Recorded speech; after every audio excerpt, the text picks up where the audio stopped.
they've discovered that their city in the sky has a dark side, and that it could actually do a future Singapore more harm than good.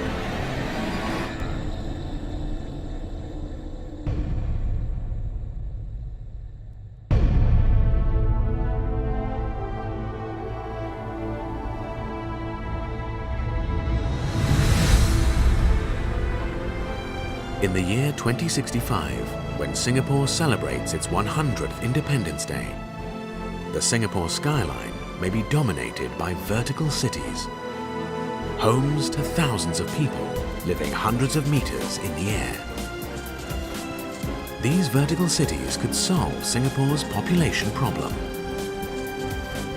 But they could also make another problem much worse: climate change.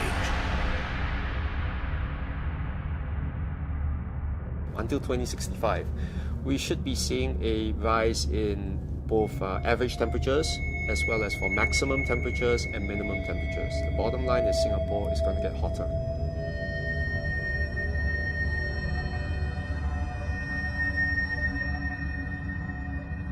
Winston Chow has been studying the ramifications of climate change on Singapore and the region.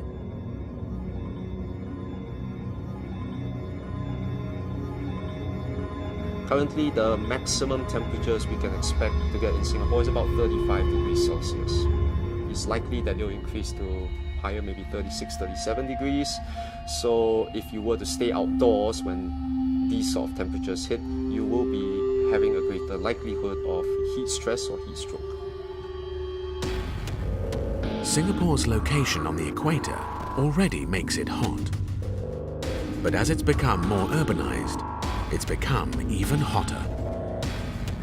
Many of its skyscrapers are copies of structures in the West. While the classic skyscraper works well in the colder climates of the US and Europe, it's not appropriate for Singapore's tropical conditions. The skyscraper is developed to be as compact as possible, which makes sense in a temperate climate and in an environment where you largely want to separate outdoor air from indoor air. Those typologies were not meant for the tropics in the first place. And you could not really tell the difference whether that building was standing in Shanghai or New York or Singapore, even though it's a completely different climate. The air conditioning needed to cool the interiors of large closed buildings contributes to a dangerous phenomenon called the urban heat island. When you convert a rainforest to a city, so you've got buildings and you've got roads, what happens is that you trap in more heat.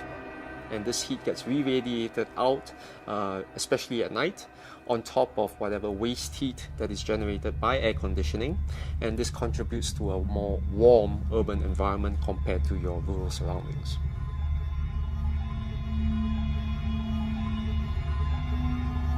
Dr. Heiko Eit has spent 10 years in Singapore. For the last 4 years, he's been investigating how to diminish the urban heat island effect. There is a vicious cycle. If you use a lot of air conditioning in Singapore to cool your indoor environment, all that waste heat goes out and you contribute to the heat island. But how you power your air conditioning is primarily through fossil fuels. So there is that indirect feedback loop in which you use more fossil fuels and you contribute to more greenhouse gas emissions that trap in more heat in the atmosphere that causes climate change. What we can do is make sure that we don't cause the temperature in the city to be even higher or to be increased even higher than what it's already increased by climate change. Even the most passionate advocates of vertical cities acknowledge the gigantic air-conditioned buildings housing thousands of people will make Singapore's urban heat island even hotter. But what if those buildings could help lower Singapore's temperature instead of raising it? As it turns out, there's a very simple way that they can.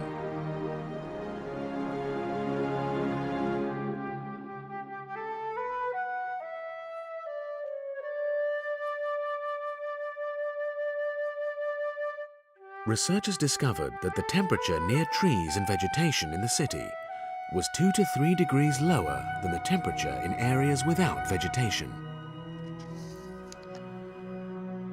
The greenery absorbs heat and provides shade, as well as removing carbon gases that contribute to climate change. Greening Singapore has already proven beneficial.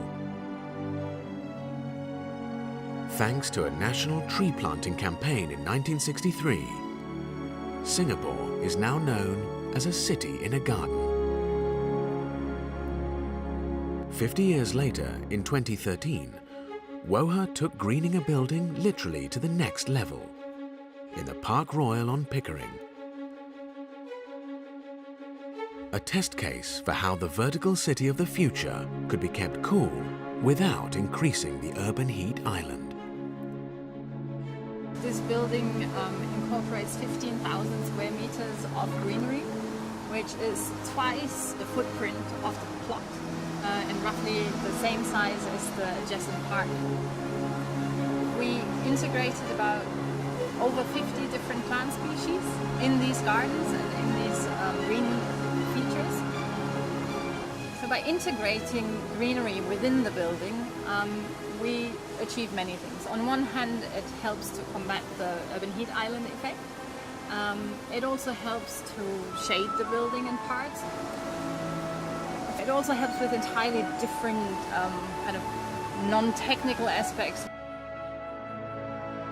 The plants also provide psychological benefits.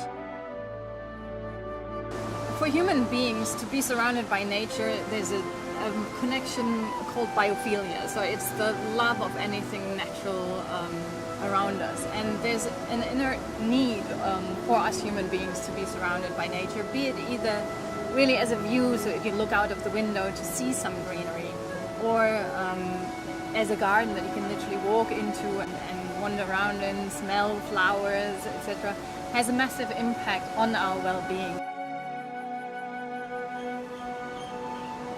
So up to 50% of the corridors here are naturally ventilated. It's all part of a passive design strategy where we incorporate greenery as well as fresh air. Like a natural ecosystem, the plants don't consume any energy. So all of these sky gardens are actually self-sustaining with minimal resources needed. I think we'll definitely let it grow out some more, but not in a sense of like overtaking the building entirely. Park Royal demonstrates a greening concept that could go mega in the future.